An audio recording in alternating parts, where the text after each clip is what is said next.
Sindicato dos Trabalhadores Rodoviários de Santos e Região.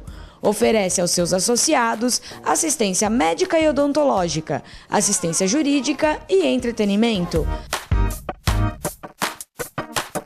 Associe-se. Avenida Conselheiro Nébias, 262, Vila Matias, Santos. Telefone 3228-9200.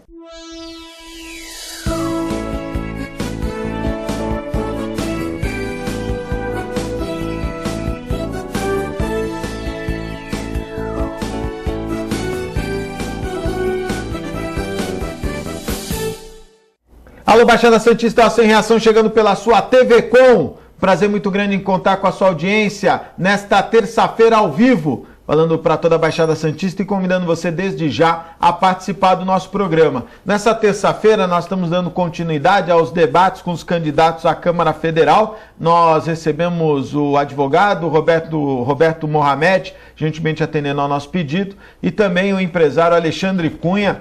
Os dois são candidatos à Câmara Federal, Alexandre Cunha pelo PT da Praia Grande e o Roberto Mohamed pelo PSB. Antes nós darmos início, eu queria só fazer aqui um parênteses, porque ontem eu estava com meu amigo Eduardo Filete, o Saulo Guimarães, a gente estava aqui debatendo alguns assuntos, e um tema que chamou a atenção, e deixou bastante surpreso, né? Eu não sabia que o gerente de futebol do Santos ganhava 300 mil reais, o Zinho. Sabia disso, Cunha?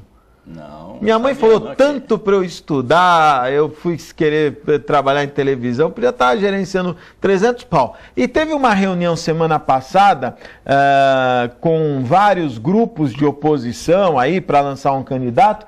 E no meio da reunião e do meio para o final da reunião, o que mais se discutiu foi a contratação, caso esses grupos de oposição consigam levar adiante esse processo eleitoral de forma vitoriosa, a contratação de um cara que já foi do Santos, o Dagoberto, foi lá superintendente, e que o cara ganha bem, tem que pagar bem, 150 mil reais é o salário seria o salário desse Dagoberto caso ele viesse a ser superintendente no Santos Futebol Clube. Eu fiquei pensando depois, na hora o Filete falou 300 pau para cá, 150 mil para lá, eu achei um valor bastante significativo, né?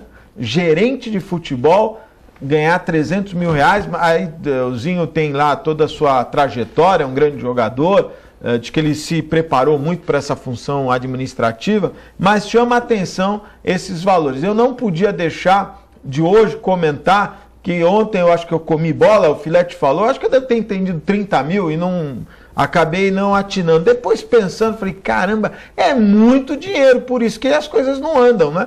Se gasta 300 mil reais por mês no salário de um gerente de futebol, realmente é um valor exorbitante, não só no Santos. Se outros clubes pagam esse valor, realmente chama atenção. E é um dos poucos casos que eu conheço que o gerente ganha mais que o presidente. Porque o Luiz Álvaro ganhava 50 mil de uma empresa, né, por fora lá para poder ser presidente. E o gerente de futebol ganha 300, chama atenção. Alexandre, boa tarde, obrigado pela participação. Amanhã o Alexandre Padilha vai estar, o candidato a governador do PT, vai estar na Associação Comercial de Santos fazendo uma palestra. E eu quero aproveitar a vinda dele, a sua candidatura pelo PT. Você acha que uma bancada forte de deputados federais da região pode melhorar esse panorama que nós temos hoje aí de verbas minguadas para a região? Boa tarde, obrigado pela participação. Boa tarde, Augusto, boa tarde ao advogado, amigo Roberto Mohamed, boa tarde a todos os amigos que nos assistem. É uma satisfação, Augusto, mais uma vez, ter a oportunidade de estarmos aqui discutindo as questões da nossa região. Amanhã o ex-ministro Alexandre Padilha estará na região, fará visita em várias das nossas cidades, vai estar aqui em Santos, São Vicente, Guarujá, lá na Praia Grande, faremos uma caminhada com ele no comércio. Eu não tenho nenhuma dúvida, Augusto, que a Baixada Santista precisa despertar para essa questão dos votos que nós temos aqui, o potencial eleitoral que a nossa região tem. Nós temos mais de 1.300.000 eleitores, se somarmos mais o Vale com mais 300.000 eleitores, e não temos esta representatividade tão grande, tão expressiva na Câmara Federal, no Congresso Nacional. Nós precisamos ter essa conscientização em toda oportunidade, toda reunião que eu faço, reunião na casa das pessoas, dos amigos, quando se reúnem lá um grupo de pessoas, eu mais do que pedir o voto, eu tenho feito uma provocação com a sociedade, porque infelizmente, e muito por culpa do homem público, muito por culpa do político, a sociedade está se afastando, de eleição em eleição a sociedade vai se frustrando e vai se afastando da política, mas aí faz um movimento contrário ao que realmente deveria acontecer. A sociedade deveria se aproximar, a sociedade deveria procurar saber quem são os homens e mulheres que estão aí colocando seus nomes à disposição, porque eu não tenho nenhuma dúvida, porque o voto, que a política, que os homens públicos são os únicos instrumentos de transformação que nós temos. E eu usarei todo o espaço que tiver para fazer essa provocação. O que será que essa tal de política tem a ver com as nossas vidas? Muitas vezes a gente abre mão dessa discussão, a sociedade se afasta, acaba fazendo ou um voto de protesto, ou até mandando um voto para longe da nossa região, e aí a nossa região fica desguarnecida, e aí nós enfrentamos todo tipo de problema, seja na saúde, seja na área da segurança, enfim. Eu gostaria muito que a sociedade pudesse escolher dentre os nomes que se colocaram à disposição na Baixada, para que a gente tenha um grande número de deputados no Congresso Nacional. Muito bom. Roberto Mohamed, boa tarde, obrigado pela participação. Você acha que tem realmente peso essa decisão de candidatos da região? Podem fortalecer, podem melhorar a representatividade, ou você acha que isso não influencia nada? É curioso. Primeiro, obrigado pelo convite. Obrigado. Augusto, eu acho que isso faz muito bem para a região, o debate dos candidatos, mas é curioso o que o Cunha falou agora é uma coisa muito interessante. 1.300.000 votos significa que a Baixada elege 4 deputados federais sozinhos, sem precisar de coeficiente de outro candidato, porque o coeficiente vai estar entre 270 a 320 mil votos para fazer um deputado federal. 1.300.000 seriam 4 deputados federais sem precisar de voto de mais ninguém. Do Tiririca. Quer dizer, ou seja, daria aí para fazer, brincando, 5 ou 6 deputados federais na região. Seria uma bancada que só perderia para a capital.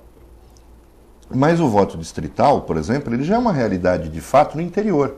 Vai um candidato de Santos tentar pegar de voto em Franca, Presidente Prudente, ele não encontra espaço. Mas a nossa região tem meio que um comportamento de sofá, né, onde todo mundo senta. E não se percebe que com isso você enfraquece a região. Eu vou além. Por pior que seja o deputado que você escolhe, se ele é da sua região, você pode cobrá-lo o tempo todo, porque ele vai ter que estar o fim de semana dele aqui na região. Você sabe onde ele mora, você sabe como poder cobrar, como encontrá-lo, ou encontrar alguém que o conheça. Quando você vota em gente de fora, ele só vem aqui nessa época do ano mesmo. Agora, teve uma coisa curiosa que você falou agora, quando abriu o programa, de verbas federais. A gente não tem poucas verbas federais só porque nós temos uma bancada fraca, pequena. Nós não temos também porque é muita gente incompetente espalhada pelos executivos. Eu tive uma surpresa algumas semanas atrás. Existe um projeto no governo federal chamado Reluz. É um financiamento do governo federal, do Tesouro, direto para as prefeituras que querem substituir a rede de iluminação pública por lâmpadas de LED, ou lâmpadas econômicas. A de LED hoje é o que existe de mais novo e moderno no mercado. O governo federal paga 80% do valor e a prefeitura só paga 20%. Esses 20% a prefeitura recupera em 2 ou 3 meses. Porque a redução da conta de luz, de iluminação pública, é da ordem de 40% a 45% na primeira conta de luz que vier no mês seguinte. E eu ouvi de alguém do primeiro escalão da Prefeitura de Santos que nunca tinha ouvido falar do Reluz. Quer dizer, quando você tem uma prefeitura da maior cidade da nossa região, você imagina as outras, Existem verbas, por exemplo, no Ministério da Cultura para manutenção de monumentos, museus. Esse dinheiro todo ano sobra no orçamento, porque ninguém vai lá e apresenta um projeto. São Vicente teve esse início de ano, perdeu verbas. E essa questão do Reluz, só para somar com o que você está falando, talvez o cidadão não saiba que quem ficou a responsabilidade do pagamento da luz pública foram as prefeituras. Por isso que o governo resolveu incentivar a redução até para poder minimizar o impacto, mais um impacto que o município está arcando, né? Quer dizer, o mais espantoso para mim é que, além da falta de representação política, a gente tem uma classe política muito pobre na cidade e não se usam critérios técnicos. Na região. Na região toda. Agora, uma representação forte na Câmara, todo mundo pensa que é só para trazer 50 mil reais para um hospital, 100 mil reais para a associação, não sei de onde. O deputado federal não serve para isso. O deputado federal serve para atuar na defesa isso em termos de legislação, dos interesses regionais. Por exemplo, quando a gente fala de reforma tributária, em Santos, existe Santos, São Vicente, Guarujá, Cubatão também é atingido, porque pouca gente sabe que, por exemplo, eu estou falando do Laudêmio. Sim. O Laudêmio também atinge regiões de mangue. Zona Noroeste, por exemplo, sofre. Exatamente. O Laudêmio é um mal que não tem mais razão de existir. O terreiro de Marinha não tem mais razão de existir na nossa história, porque você não precisa mais colocar canhão na praia se houver uma guerra.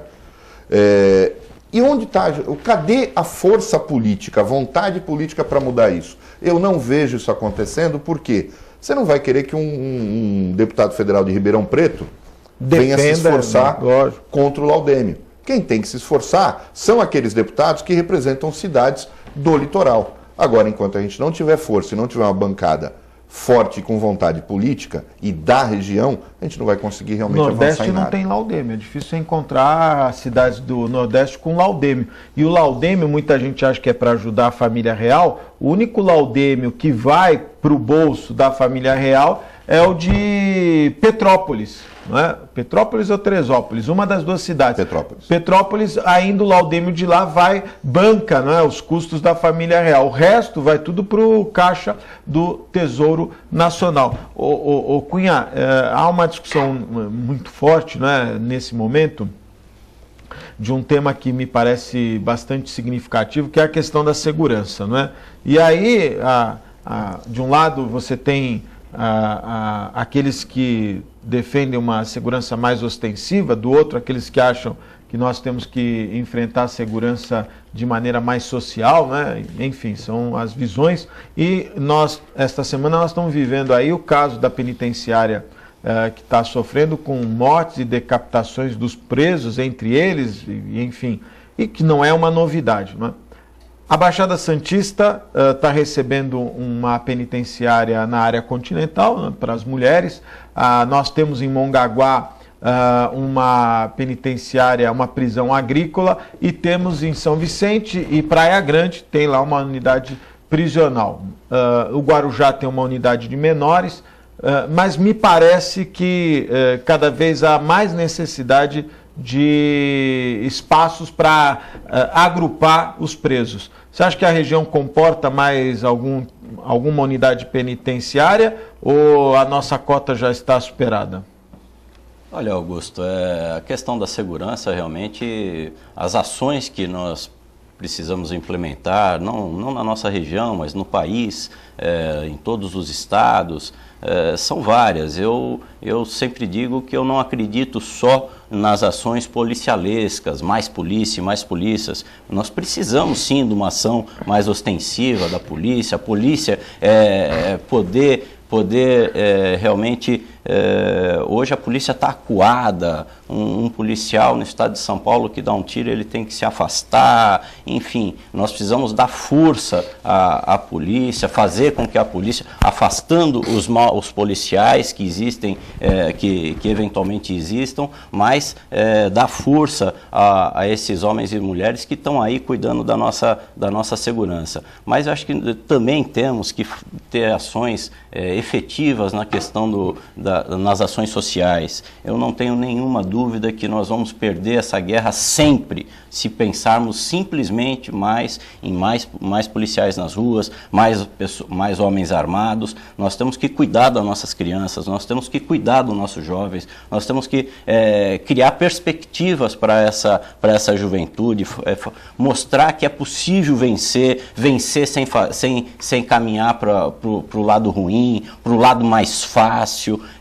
Nós não fazer essa juventude desde pequena, desde da tenra idade, mostrar que nós não temos aí bandido, assaltante com 30 anos, que a violência no nosso país está ceifando essas vidas aí com 15, 16, 17, 18, 20 anos. Nós precisamos mudar a realidade das nossas crianças e jovens, oportunizando para eles uma educação de qualidade, oportunizando cultura, esporte, lazer, e aí sim acho que a gente acaba mudando o quadro. Mas nós temos uma situação a ser enfrentada, e essa situação se enfrenta com rigor das polícias, se enfrenta com a questão, resolvendo a questão prisional. Nós, na questão dos menores que estão aí, a Fundação Casa, eu acredito que todas as cidades que têm com populações aí de 100 mil para mais, tem que ter a sua unidade própria, porque se existe uma perspectiva de recuperar esses jovens, essa recuperação só é possível, Augusto, com a presença familiar, trazendo o convívio dos pais. E se a gente levar esses jovens para longe das famílias, a gente não vai conseguir essa ressocialização. Precisa se fazer um trabalho com as famílias, porque hoje também toda essa desestruturação familiar é o que está levando essa juventude para essa violência toda, para essa marginalidade. Recentemente, Roberto, um delegado sofreu uma tentativa de assalto por 4 marginais. Ele alvejou 3 e o quarto, que era o mais violento, tinha 12 anos de idade, foi preso. Então, dos 4, ele baleou 3 e o menor de idade de 12 anos, né? Não é nem menor de idade, é uma criança de 12 anos, o mais violento dos 4, sendo que os outros 3 já eram maiores de idade. Como é que explica isso? Essa história já não é um fato isolado, não. Eu lembro de há muitos anos atrás, havia uma quadrilha aqui em Santos chamada Família Maldita, e o mais violento deles era o menor, que tinha 12 anos de idade. Ele manejava uma calibre 12 como um adulto não consegue fazer. É preciso separar as coisas. Essa questão do tratamento social em relação à criminalidade, ela pode ser útil para o futuro. Agora a gente precisa fazer alguma coisa para o presente. E nem sempre você está falando só de coisas sociais. Primeiro, me parece que essas pessoas que só falam do social esquecem que a maldade existe. A índole de uma pessoa tem que ser levada em conta. Existem pessoas que são desajustadas socialmente. Psicopatas, né? Então nós estamos falando dos psicopatas, dos sociopatas. Estas pessoas, não adianta você ter tratamento social, você tem que ter tratamento policial. Agora, eu defendo sempre, isso já desde que eu comecei a fazer comentários na mídia, a questão da segurança só se faz quando a polícia é polícia. Quando você não permite que a polícia seja polícia e faça o papel de polícia, quando você permite que a mãe de um criminoso ligue anonimamente para uma corregedoria e por causa desta denúncia dela, que na verdade está querendo encobrir o que o filho fez, ou se vingar dos policiais que o prenderam, afasta o policial e o transforma em réu, sem que se apure absolutamente nada, isso não é um Estado que privilegia a sua polícia, que trata a sua polícia como polícia. Eu não estou falando da gente aqui começar a ser permissivo com a violência policial, ninguém está falando isso. Mas é preciso você parar com essa hipocrisia de achar que policial tem que pedir com licença e perguntar se o cara pode entrar na viatura. Todo bandido, depois que ele é dominado, fica todo mundo coitadinho. Mas enquanto ele está com a arma na mão, ele não hesita em atirar em você. Eu me preocupo com o pai de família, que perde a vida porque foi rápido demais ao puxar a carteira e toma um tiro na cara por causa de uma carteira, de uma bolsa.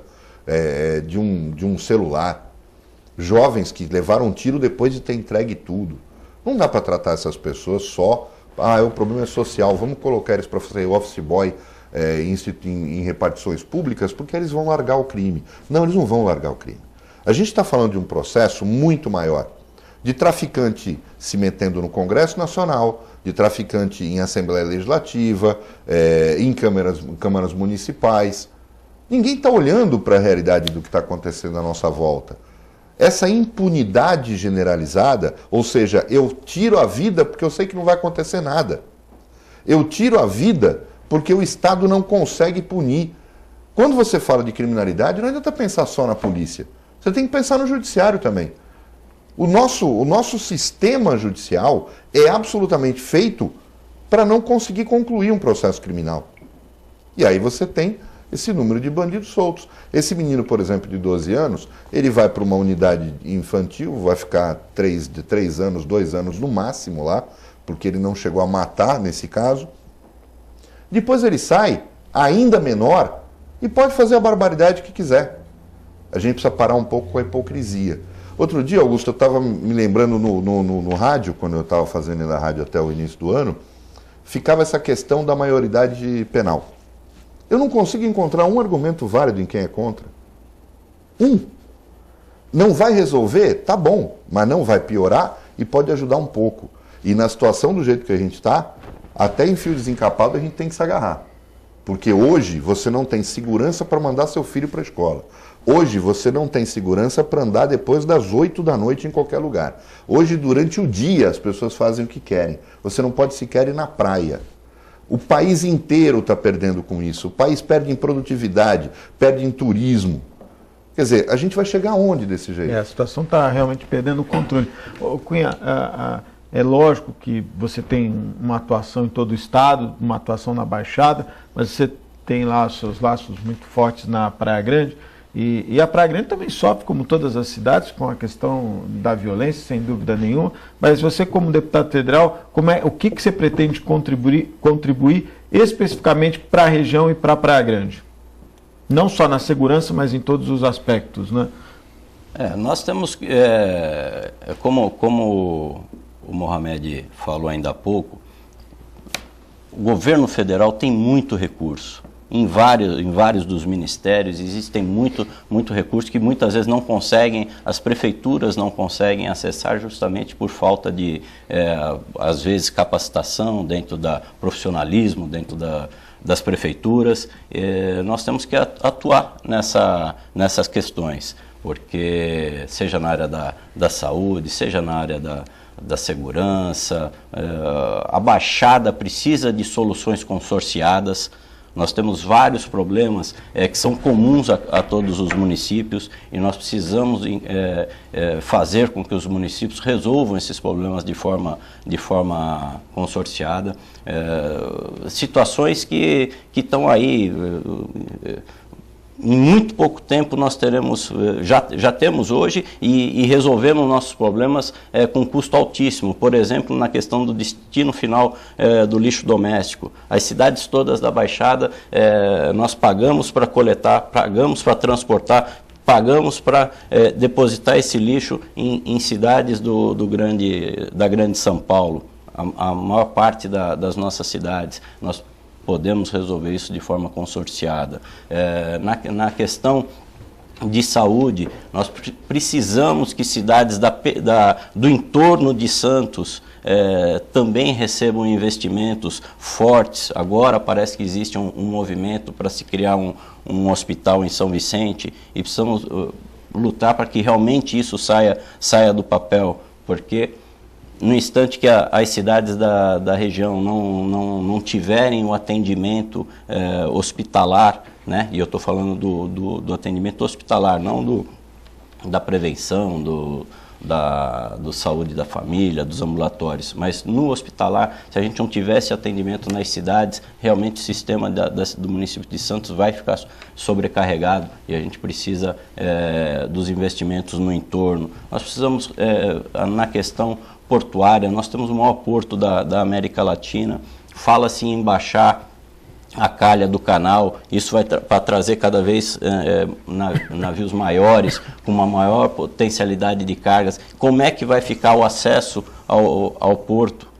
Nós precisamos que também os investimentos, seja do PAC da mobilidade, que ainda há poucos dias a presidente Dilma esteve aqui anunciando, mas nós precisamos de soluções estruturais em toda a questão da mobilidade e dos acessos ao porto. Nós precisamos investir na capacitação dos nossos jovens de forma gratuita, para que todo o crescimento que está acontecendo na Baixada, fala-se tanto no pré-sal, que não é uma coisa do futuro, é uma coisa que está aí, é acessível, já é uma realidade na nossa região, mas nós não temos nada ou muito pouco de cursos, de capacitação, de formação, gratuito. Tirando aqueles que eu já vi por aí, o cara faz uma faixa, curso de petróleo e gás. Nós precisamos efetivamente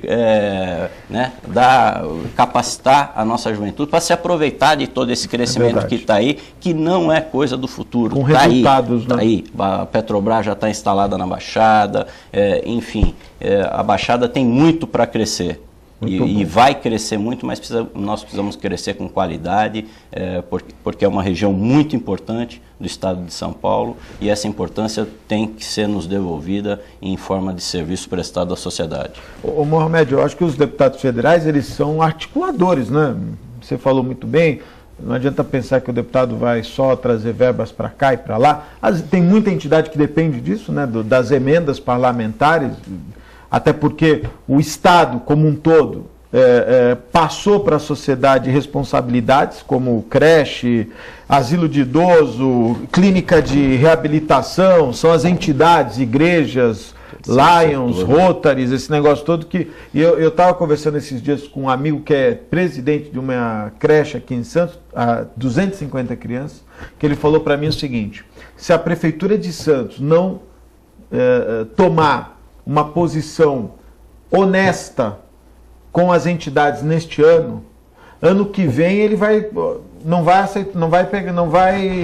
atender, vai diminuir mais da metade, que foi o que o Guilherme da Gota de Leite falou no início do ano, né, quando houve aquela polêmica dos reajustes, e em um momento ele disse assim: olha, se a Prefeitura não pode infringir a lei de responsabilidade fiscal, as entidades também não podem ficar no prejuízo, né? Então, se a Prefeitura não consegue dar um aumento significativo para que a gente possa manter as crianças nas creches, nós vamos diminuir o atendimento. E o deputado federal tem muito essa figura de paternalista, né? Mas de verdade eu acho que é um articulador. Você, caso eleito, qual será a sua principal articulação? Você já tem aí uma ideia, um projeto específico que você pretenda, uma bandeira que você pretenda levantar? Eu acho que uma das coisas que são essenciais, quando eu falei de verba, eu estava me referindo só às emendas parlamentares. Um deputado pode servir de ponte com verbas, como eu falei, que estão disponíveis no governo federal e que ninguém pega porque não sabe fazer os projetos adequados. Tem várias delas. A primeira, existe um convênio do governo federal, a gente está falando de segurança, que é para complementar o salário dos policiais nas cidades onde você tem um alto índice de criminalidade. Nenhuma cidade da Baixada está incluída nesse convênio. Isso mostra a fraqueza da representação parlamentar da cidade. Segundo, o Sistema S, para quem não conhece, Senai, Sesc, Senat e Senac, é uma estrutura que está à disposição do governo federal e que na nossa região é muito forte. Tem uma unidade monstruosa, enorme, no Casqueiro, em Cubatão, do Sesc, que poderia ser usada pelo Senac para fazer cursos profissionalizantes para toda aquela região. De graça, tem verba federal para isso, para cobrir os custos do Senac com isso. Tem espaço suficiente lá para fazer 2 prédios, só para formação profissional. A gente precisa qualificar a mão de obra. O dinheiro está aí. Por que não vão buscar? Por que não vão buscar verba para ampliar o Senai de Santos, que atende praticamente todo o litoral, gente de todo o litoral, fazer uma nova unidade do Senai, por exemplo, na Praia Grande, para atender todo o litoral sul com formação de mão de obra? A gente precisa didisso. Fala-se em educação, é educação profissional. Educação que vai também conceder emprego àquele jovem. O problema é que a gente tem uma bancada que está mais preocupada em arrumar 50 mil para uma Santa Casa, que é um poço sem fundo, que tem imóveis a dar com pau, mas não vende e estão devendo para Deus e o mundo, não resolve, que eu acho que essa estrutura tem que ser modificada, e fica dizendo, olha, eu trouxe dinheiro para a região, eu trouxe dinheiro para um saco sem fundo. Muitas vezes esse dinheiro vai, sabe, será para onde? Menos para atendimento de doente. O que a gente tem que começar a fazer é menos discurso e mais ação. Emenda parlamentar, Augusto, e é isso que eu me bato. Não pode ficar servindo para deputado fazer campanha com dinheiro público. Eu sou, inclusive, a favor de uma restrição fortíssima nas emendas parlamentares. Porque pouca gente sabe, quando você pega as emendas dos 500 deputados, tá cheio de associação que a mãe do cara é presidente, que a mulher do cara é a conselheira. Eu falei, isso tem que acabar. O que você tem que fazer é obrigar as prefeituras, obrigar as agências metropolitanas a apresentarem projetos e o deputado federal ser o condutor, o gestor da negociação para que essas verbas venham para a cidade que você representa. Você vai me permitir fazer aqui um comentário. No Maranhão tem muito disso, né? São Paulo também tem. Associação que o cara é o presidente, ele ao mesmo tempo ele é presidente da associação e é o parlamentar que manda emenda. Mas, na verdade, essa dependência ela foi criada pelo próprio sistema, né? Quer dizer, muitas entidades, as sérias, naturalmente, diferente do ministro que falou das pilantrópicas, né? Não dá para colocar todo mundo na mesma linha de tiro, mas tem muita entidade hoje que depende da emenda parlamentar de um deputado, enfim, para poder completar o 13º salário dos funcionários. Pior ainda, esse ano, por exemplo, né, que muitas das entidades dependiam do inverno, do Santos Inverno, como é o nome do evento lá no meio do ano da Arena Santos? Inverno Quente. Era Inverno Quente, que era um bom nome, Inverno Solidário, cada um põe um nome diferente, que foi realizado lá na Arena Santos, que esse ano alguém levantou e disse assim, não tem que fazer em julho, que é tradicional, há 30 anos fazem em julho, não, tem que fazer em junho, que vai estar os mexicanos aí, os costarriquenhos e tal, e fizeram o tal do evento em junho, lá na Arena Santos, e a grande maioria das entidades tiveram prejuízo, né? E um evento que era feito para arrecadar fundos para o 13º acabou servindo para gerar até mais dívidas. Eu estou dizendo isso, não estou defendendo emendas, acho que nós temos que ter essa seriedade para quem elas estão sendo destinadas. Mas nós também temos que mudar o formato de como o Estado vê aquele que colabora com uma obrigação que é do Estado. O problema, né, é esse, a gente também acha que é tudo o Estado. Aí, Augusto, eu vou dizer uma coisa. Creche não é Estado? Se fala muito, creche é uma coisa, eu estou falando de outras instituições. Não, estou falando de creches. Quando você tem instituições que vivem só com dinheiro público, tem alguma coisa errada. Cadê a cidade solidária, como nós gostamos de nos intitular? Há uns anos atrás, você participou quando a gente tinha um painel, era um programa que nós tínhamos na Rádio FM, nós questionamos, inclusive parou, foi quando acabou o Bar da Cidade, que voltou agora. Aquele modelo era cômico. Você fazia uma festa que envolvia mais de 500 mil reais e saía um cheque para o Fundo de Solidariedade de 15, de 16. Tem alguma coisa errada. Porque isso não é evento beneficente. Foi evento para colocar dinheiro na mão de um monte de gente. Aí todo mundo cobra, né? O decorador cobra o preço, e aí, quando o organizador cobra o preço. Quando você faz um evento beneficente, o que você espera é que a decoração tenha sido doada e ele vire patrocinador, que o artista venha tocar de graça por causa da causa, que o buffet tenha feito pela metade do preço e que os patrocinadores, outros, tenham coberto a outra metade. Agora, quando se faz evento aqui, e aí por isso fica se cobrando o Estado, quando a sociedade não faz sua parte. Tem alguma coisa errada quando você tem eventos desse tipo e menos de 5% do arrecadado vai para a sua atividade fim. A gente precisa de menos festa, a gente precisa de menos favor e mais ação e envolvimento. Eu vou fazer um intervalo, mas curiosamente, eu falei disso ontem também, eu acho absurdo, né? faz uma festa para angariar fundos, aí arrecada 300 pau de patrocínio, 200 pau de venda de convite, e a entidade recebe 20. Era mais fácil pedir para os 300 mil de patrocinador, dá metade para a entidade, né? Exatamente. E olha, eu ouvi uma vez um cara falar, não, mas gera economia, a mulher vai comprar o vestido, o cara vai cortar o cabelo, o outro vai fazer não sei o quê.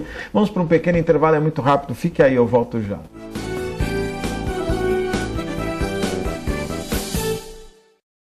Com o objetivo de atender cada vez melhor, o Plano de Saúde Santa Casa oferece a você e a sua família uma ampla rede de atendimento em Santos, São Vicente, Praia Grande, Cubatão e Guarujá. Além de contar com a melhor equipe médica e multiprofissional do litoral paulista. Plano de Saúde Santa Casa de Santos. O melhor atendimento em plano de saúde. 3226-6200.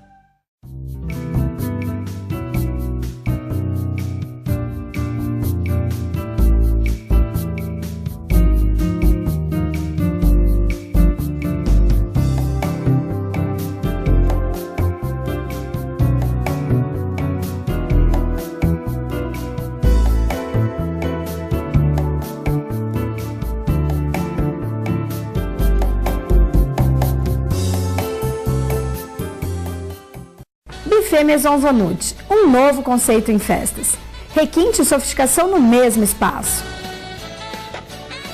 Atendemos todos os tipos de eventos. Aniversários, casamentos, confraternizações e festas infantis. Venha conhecer nossos ambientes e faça seu orçamento. Buffet Maison Vonut, Avenida dos Bancários, 42. Sindicato dos Trabalhadores Municipais de Praia Grande, há mais de 20 anos levando aos seus associados planos de saúde e convênios, assistência odontológica e jurídica, curso de capacitação e outros benefícios, dando aos servidores melhores condições de trabalho e qualidade de vida. Para mais informações, acesse o site www.sindicatopraiagrande.org.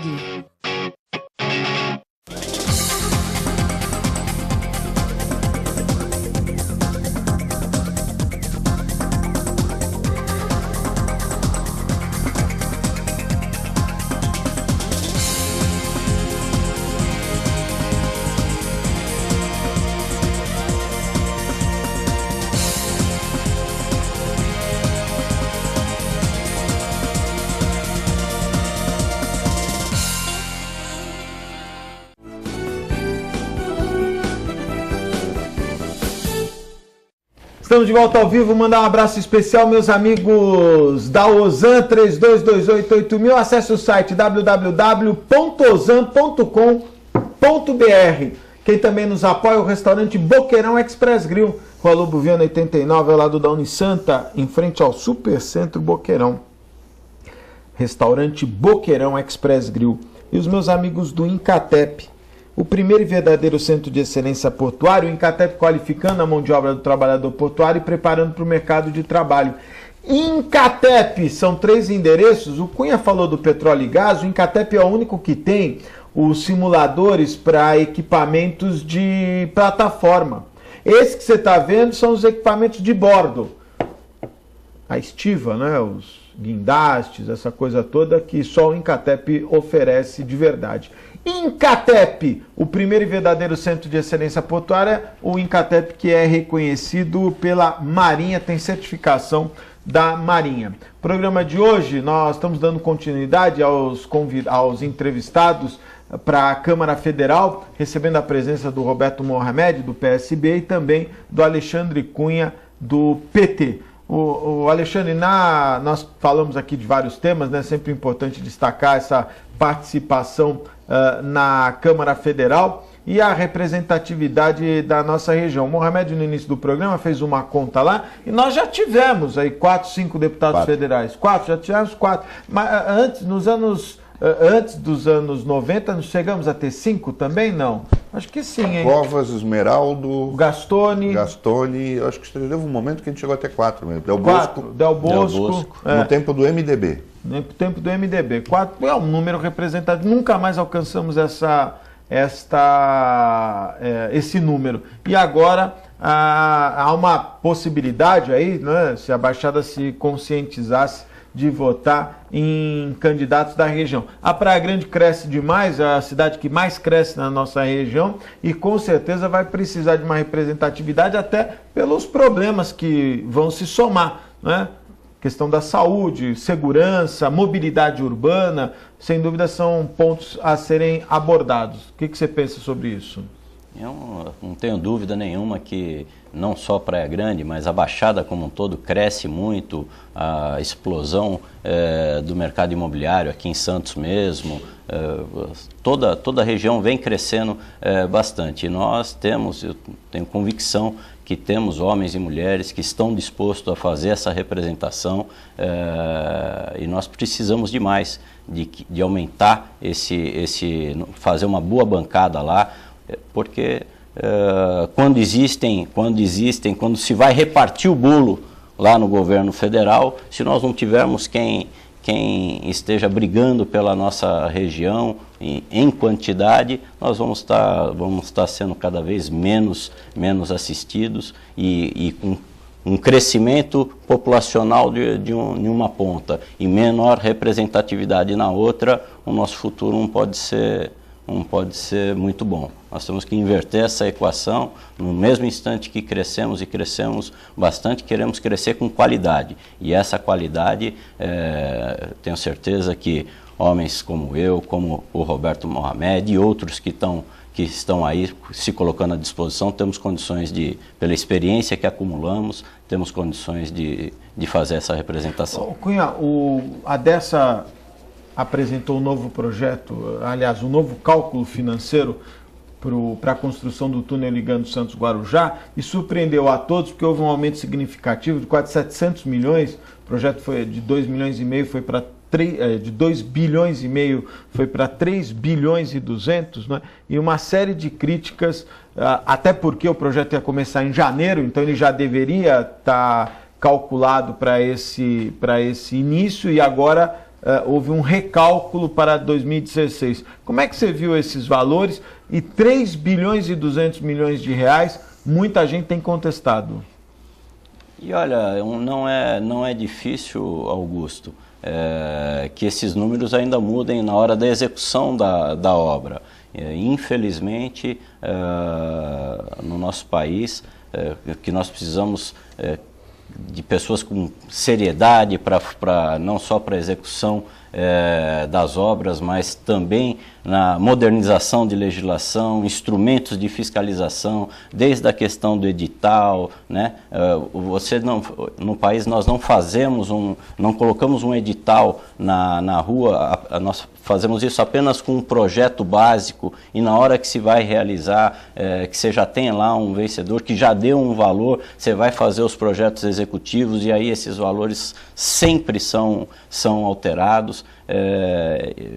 São distorções aí do nosso sistema que nós precisamos buscar mecanismos para fazer essas correções.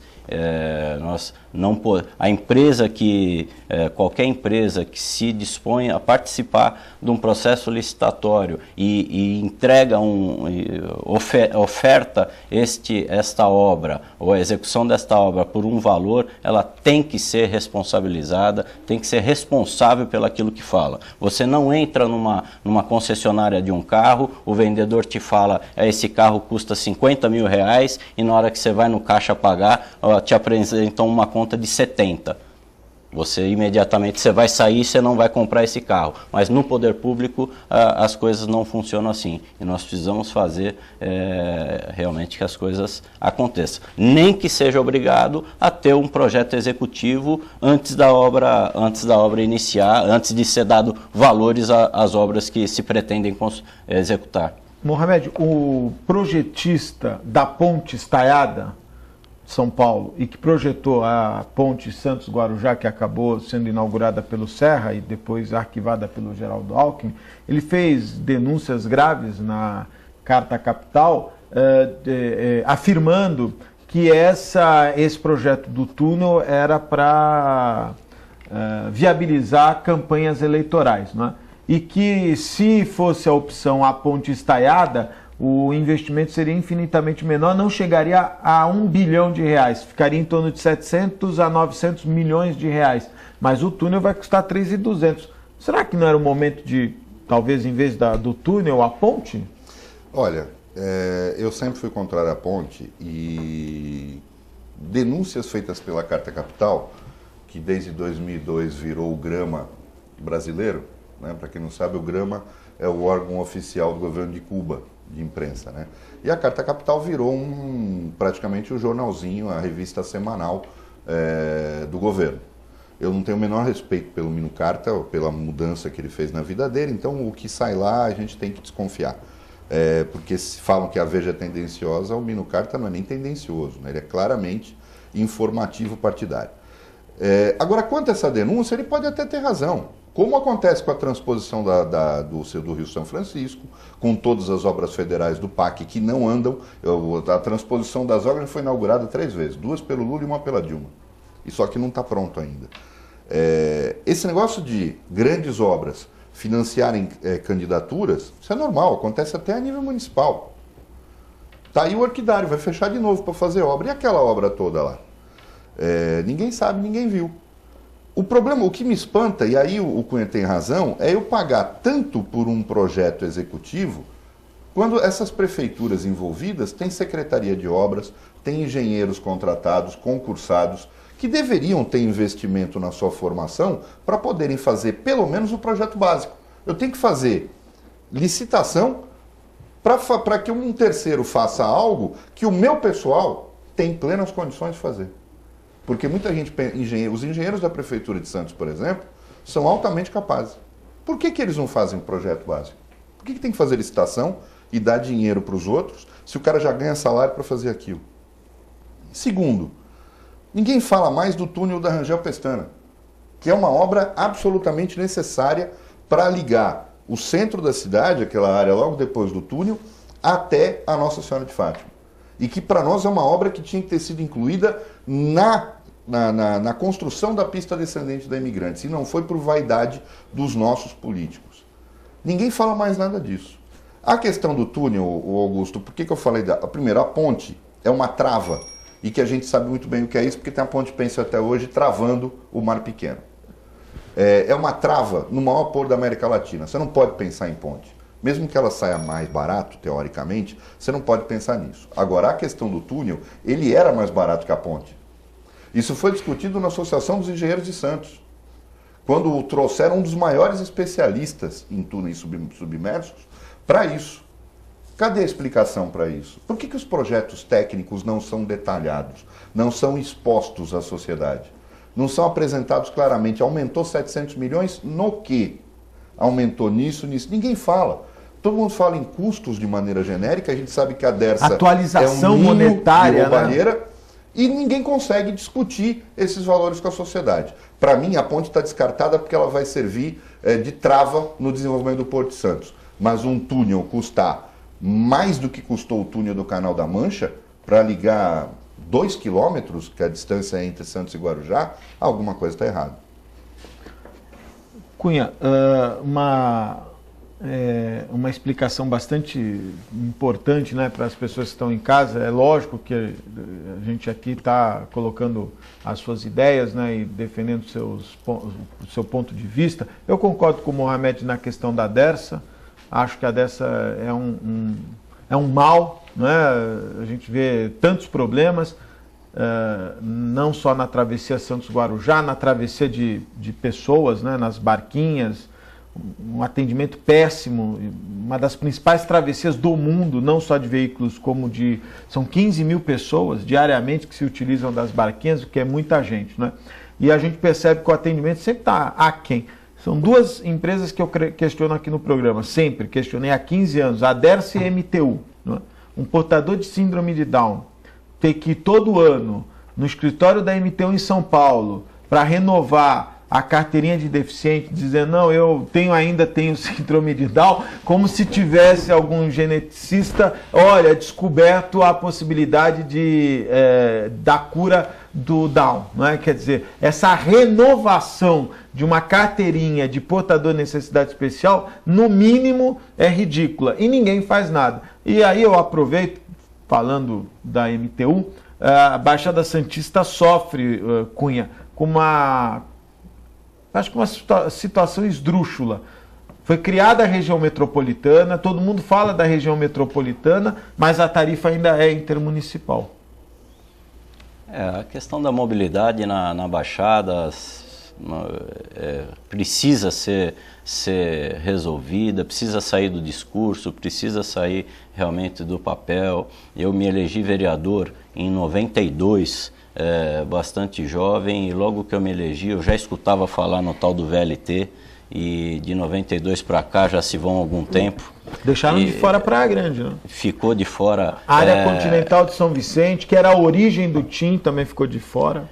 E as obras nessa pouca velocidade e em alguns pontos até nenhuma velocidade, nós precisamos realmente tratar o usuário do transporte coletivo, tratar o cidadão da Baixada Santista com respeito. Na questão das tarifas, existe um monopólio de uma empresa aqui na Baixada,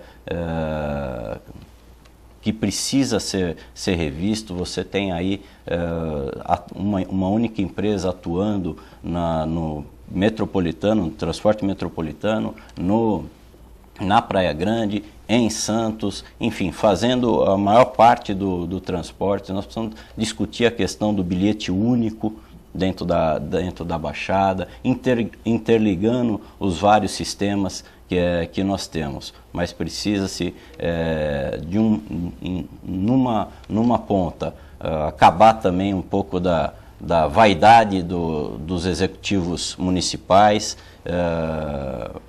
Sempre que existem as discussões, todo mundo quer o problema resolvido dentro da sua cidade. Isso é legítimo, né? O prefeito é eleito para resolver o problema dos seus munícipes, mas por vezes quando a gente resolve de forma coletiva, de forma a atender a todas as cidades, o seu problema ali fica também resolvido. Quando você resolve o problema no vizinho, a solução do seu também pode ter sido resolvida, né?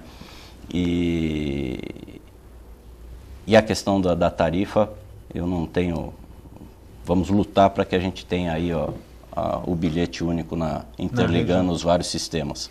Ô, Mohamed, tarifa intermunicipal. Eu brigo, acho que desde que eu comecei esse programa, acho um absurdo isso, até porque...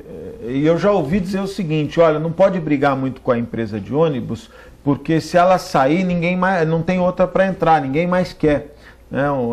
Já ouvi isso, Não pode brigar, não briga muito com ela, porque se ela sair, ninguém mais quer. E já fiz uma denúncia aqui. Eles tiram linha... Tem gente que acho que não quer mesmo. Não, tem gente que não quer. Nos executivos por aí, parece que ela não pode sair. Não pode sair. E tem uma coisa, eu já denunciei aqui, ninguém fez nada, é uma vergonha. Como eles operam em alguns municípios, o municipal, eles põem menos ônibus municipais e colocam mais ônibus intermunicipais. E às vezes o cara paga a tarifa mais cara para andar dentro da cidade. Esse negócio de vai sair é papo furado, porque se não fosse bom não tinha mala preta na renovação. Com certeza. Agora, tem umas coisas que dizem respeito à política regional que eu não consigo entender. Essa região metropolitana de Faz de Conta, que não é levada a sério pelos prefeitos, e não é levada a sério porque nada era obrigatório e deveria ser, você não consegue pensar a região de uma forma... O problema é quem vai cortar a fita. Eu já falei, resolve o problema, faz uma bem larga, dá uma tesoura para cada um dos prefeitos, eles cortam a fita juntos. Agora, você tem que pensar em hospitais, por exemplo, um hospital de referência no Litoral Sul, a existência desse hospital de referência no Litoral Sul é bom para Santos. Lógico. Porque desafoga os hospitais da cidade, que acabam recebendo todo esse público que vem das outras cidades e Santos não recebe nada por isso. Eu vou dar um exemplo claro. Santos é a única cidade, inclusive é referência no Brasil inteiro, que conseguiu mudar o foco da questão dos animais. do antigo centro de zoonoses, que via o bem-estar do ser humano, tirando de circulação o animal doente ou de rua, para o foco do bem-estar do animal. Santos tem hoje um centro de bem-estar animal que faz castração, demorou que um atende ano, né, os animais. para ser inaugurado. Então, mas a coisa conseguiu sair e já está chegando perto do colapso. Por quê? Porque passou a atender a região inteira. A demanda, né? A demanda, quando você aumenta a opção de serviços, você também aumenta a demanda.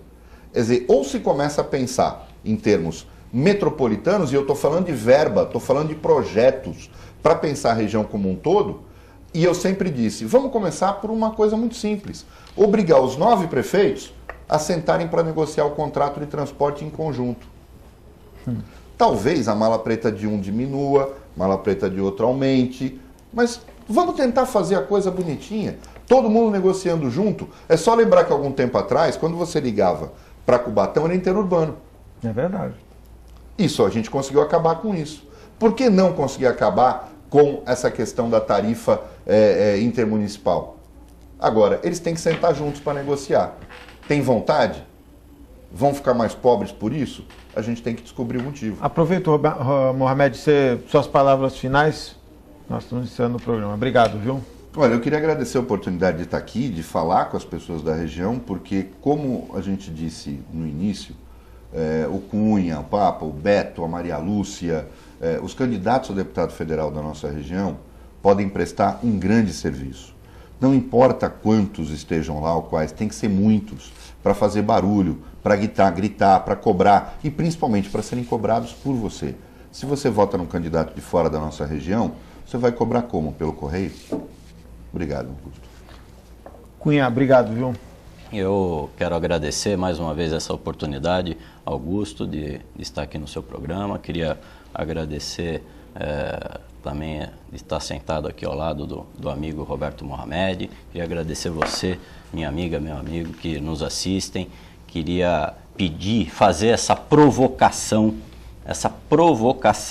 que você faça uma discussão dentro da sua casa, provoque o seu vizinho da direita, seu vizinho da esquerda, para pensar o que essa tal de política tem a ver com as nossas vidas. Tem tudo a ver. Nós temos todo o direito de não querer participar, mas a sociedade deveria fazer um movimento contrário, de não se afastar da política. Pode até se afastar do homem público. Não gosto do fulano de tal, pronto, se afaste dele. Mas não se afaste da política, porque a política é o único instrumento de transformação que está aí posto de forma democrática a todos nós. Então, um grande abraço e muito obrigado pela oportunidade de nos receber aí na sua casa. Muito bom. Antes de encerrar, mostra aqui nessa terça-feira, na parte da manhã, os professores de São Vicente estão em greve, invadiram não, ficaram na frente lá da prefeitura e protestando, diz que o Billy não está cumprindo com o que prometeu, naturalmente, né? Olha aqui, fizeram uma passeada. Opa, isso é praga do Billy. Opa, isso aqui, ó. Olha aí, o pessoal andando lá na cidade de São Vicente. Nessa terça-feira de manhã, os professores estão bravos lá. E fica aqui o registro. E falar que o Mohamed, eu vou dizer uma coisa para você. Às vezes eu passo sempre ali na Joaquim Távora, em frente a onde era a GEM. Não sei nem se ela ainda está lá, se mudou de lugar. E eu fico pensando, eles devem ter um arquivo morto muito grande, deve ser andares e andares. Porque desde que eu ouvi dizer da GEM, eles só fazem projetos, né? É projeto de sinalização, projeto disso, então, é tanto projeto, onde é que eles guardam? Eles devem ter um arquivo morto. Guarda os projetos aqui, na prática, sinceramente, eu não vi nada. Muito obrigado pela participação. Posso encerrar? Muito obrigado. A você, Cunha, também muito obrigado. A você, telespectador, nós estamos indo embora, mas voltamos amanhã, às 1h15 da tarde, ao vivo, direto aqui dos estúdios da TV Com. Um forte abraço e até amanhã, se Deus quiser, e Ele há de querer. Tchau.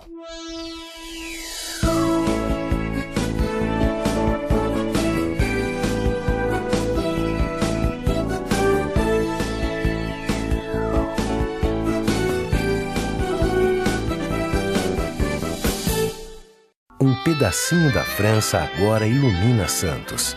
Deixe que ele ilumine sua vida. Ville de France, do Grupo Mendes. Mais um sucesso pronto para morar. Espaço, conforto e requinte para você viver todo o charme europeu. Com o melhor clima tropical e uma vista livre para o mar. Ville de France, o estilo das vilas europeias em plena cidade de Santos. Venha conhecer.